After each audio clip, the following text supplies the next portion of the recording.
I don't believe so. I really don't believe so because I've engaged in the physical activity. I think that the blood cancers are really genetic, and I don't know as though that's something that, like, if you don't smoke and you don't eat red meat and stay away from processed foods, that's going to discourage a blood cancer.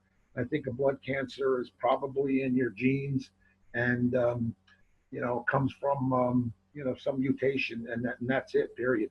I actually, when I got diagnosed with leukemia, is when I actually started a lot of this because real quickly when we went to see the oncologist, and it was my wife's 50th birthday, and we sat in the office and she explained this, that, boom, boom, boom, everything that you had to endure and go through and what you can expect. And she actually, she said something like life expectancy. Now, I was 54 at the time, and then she said life expectancy is 10 years.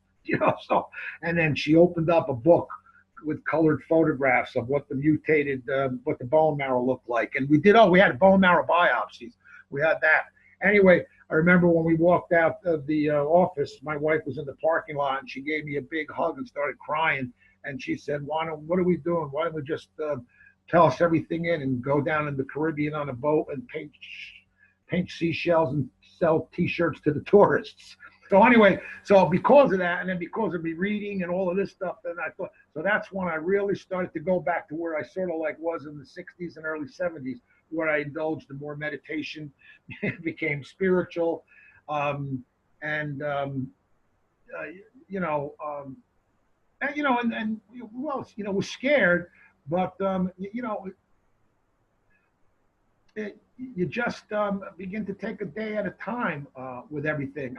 And that's, I think, probably all I did really was meditate. I knew about guided imagery, but again, with a blood cancer, I don't know how effective guided imagery is, because I always thought it's in your bone marrow, it's in your blood and your nose, it's just circulating all around. It's not like you're doing guided imagery on a targeted tumor or something like that.